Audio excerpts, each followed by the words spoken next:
باقی مزارات پر جا کر ایسے افعال کرنا کہ لوگ بدگمانی کا شکار ہوں اور صاحب مزار سے بدظن ہو جائیں، یا مسلمانوں پر اعتراضات ان کے ذہن میں پیدا ہوں، یہ ویسے غیر مناسب ہوتا ہے۔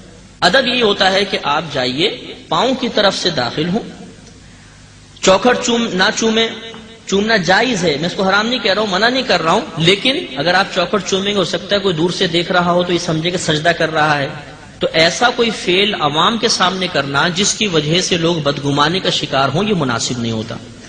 اسی طرح محققین فقہائے اسلام نے، اور وہ کہ جو مذہب اسلام کو وضاحت کے ساتھ پیش کر رہے ہیں، ایسے علماء نے اپنی کتابوں میں لکھا ہے کہ قبر کو چومنا بے ادبی ہے، نہیں چومنا چاہیے، بلکہ فرمایا کہ ادب یہ ہے کہ جب آپ قبر پہ پہنچے تو صاحب قبر سے 4 قدم کے فاصلے پر کھڑے ہو جائیں، اس طریقے سے کہ آپ کا جو رخ ہے وہ صاحب قبر کے سینے کی طرف ہو یا چہرے کے سامنے اس طرح کھڑے ہو جائیں، اور پیٹھ کعبۃ اللہ کی طرف ہو، یعنی کعبۃ اللہ پیٹھ کی طرف ہو اور وہ صاحب مزار سامنے ہو۔ اب آپ ادب سے کھڑے ہو کر قرآن پاک پڑھیں یا جو بھی آپ ذکر اذکار کرنا چاہے کریں، اور اس کے بعد اللہ کی بارگاہ میں دعا کریں کہ اللہ تعالیٰ اس کو قبول فرما، اس کو ہمارے نبی کریم کی بارگاہ میں ایصال ثواب کرتا ہوں، انبیاء علیہ السلام کی بارگاہ میں اور ان صاحب مزار کی بارگاہ میں اس کو قبول فرما لے۔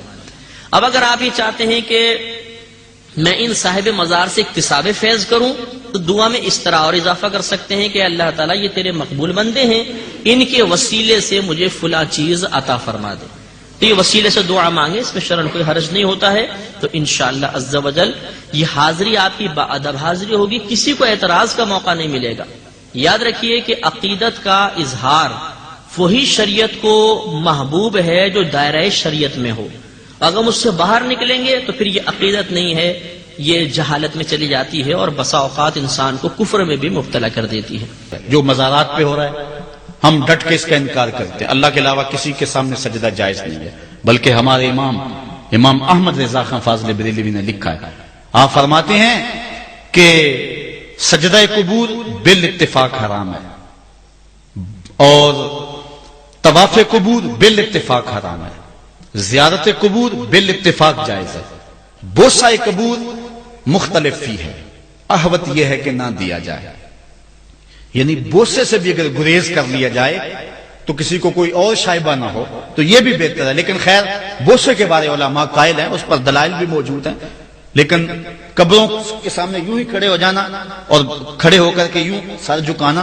یہ جائز نہیں، اس لیے کسی کو اپنے سامنے جھکانا یا کوئی میرے لیے کھڑا ہو، حضور نے یہ بھی فرمایا کہ جو شخص یہ ارادہ رکھے کہ میرے لیے لوگ کھڑے ہوں اپنا ٹھکانہ جہنم میں تلاش کرے۔ آج خود اگر کوئی کھڑا ہو جائے تو یہ اس کی مرضی، اور حضرت سعد آئے، حضور نے فرمایا قوموا الی سیدکم، یہ تمہارا سردار آیا، اس کا اٹھ کے استقبال کرو، لیکن اگر کوئی خود چاہے کہ میرے لیے کھڑے ہوں تو اس کے لیے یہ وعید فرمائی۔ اس طرح اگر تمہارے کوئی ہاتھ چوم لیتا ہے لیکن ہاتھ چومنے کے بغیر یوں گردن جھکانا یہ درست نہیں ہے، لیکن ہاتھ چومنے کے لیے تو وہ صحابہ کے عمل سے ثابت ہے۔ ایک بندے نے ایک دن مجھے رات کو فون کیا، جناب کہاں ہے؟ میں نے کہا گھر میں، کہنے ذرا باہر نکل کے دیکھو، میں نے کہا کیا ہے؟ کہا جی آسمان کی طرف دیکھو، میں نے کہا ہوا کیا ہے؟ کہنے لگا چاند کے اندر حضور کی تصویر ہے۔ میں نے کہا تو پاگل ہے، لوگوں نے زندگیاں گزار دی اور زیارت نہ ہوئی، اور تو جو ہے لوٹ سے لگا دی ہوئی ہے کہ چاند کے اندر تصویر لگا دی۔ میں نے کہا کمال ہے، کوئی بات کرنے والی ہے تیری؟ ہمارے ہاں ذوف الاعتقادی اتنی پھیل گئی ہے کہ جو بات کرے لوگ پیچھے دوڑ پڑتے ہیں۔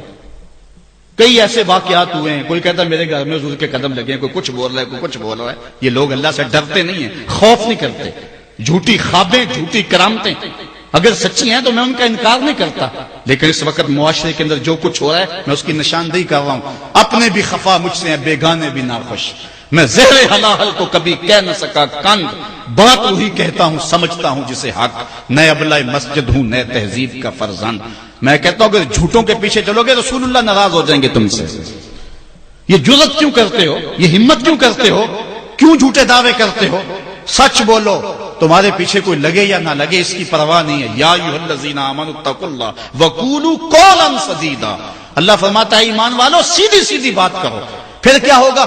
یصلح لکم اعمالکم ویغفر لکم ذنوبکم، وہ تمہارے اعمال بھی ٹھیک کر دے گا، تمہارے بخشش بھی فرما دے گا۔ نہ لوگ اکٹھے ہوں، نہ مجمع بنے، نہ حلقہ بنے، یار یہاں تو 72 ہوں تو وہ بھی قبول ہے، یہاں مقدار نہیں دیکھی جاتی، یہاں معیار دیکھا جاتا ہے، سر نہیں گنے جاتے، دل گنے جاتے ہیں۔ یہاں یہ دیکھتے ہیں مت لوگوں کو جو ہے وہ کھلونے دے کے بہلاؤ اور لوگوں کی عقیدتوں کو لوٹو اور لوگوں کے ساتھ ظلم کرو، زیادتی کرو، اپنی آخرت بھی کالی کرو اور لوگوں کی آخرت بھی کالی کرو۔ آپ دیکھیں دائیں بائیں، اپنی نظر رکھیں، نگہباں بن کے جو اہل چمن کی آبرو لوٹے، چمن والو عقیدت چھوڑ دو ایسے نگہباں کی۔ کوئی حق کا مسافر تلاش کرو، چاہے اس کے کپڑے پھٹے ہوئے ہوں، کرامت اس کی نہ ہو ساری زندگی کے اندر، لیکن محمد عربی کی غلامی تو ہونا۔ حضرت شاہ نقشبند بخاری سے کسی نے پوچھا حضور آپ کی کوئی کرامت؟ فرمانے لگے اس سے بڑی کرامت کیا ہو سکتی ہے، اتنے گناہوں کے باوجود زمین پہ چل رہا ہوں اور زمین مجھ کو دھنسا نہیں لیتی اپنے اندر۔